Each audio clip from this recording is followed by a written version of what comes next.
Random facts tungkol sa mga lalaki. Siguradong magagalit sa akin ang mga lalaki sa sasabihin ko sa huli. Gusto ng mga lalaki ang pinupuri sila kasi bihira silang makarinig nito. Kapag nagpapahinga ka sa dibdib ng isang lalaki, parang buong-buo na mundo niya. Kapag pinakilala ka ng lalaki sa kanyang magulang, ibig sabihin ay nasayo ang kanyang puso.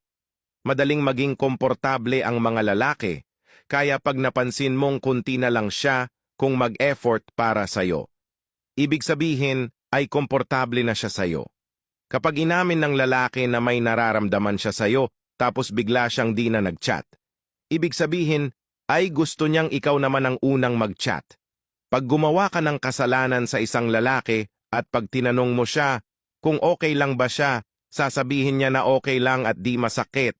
Pero ang totoo, masakit, pero kinakaya niya kasi mahal ka niya. Madaling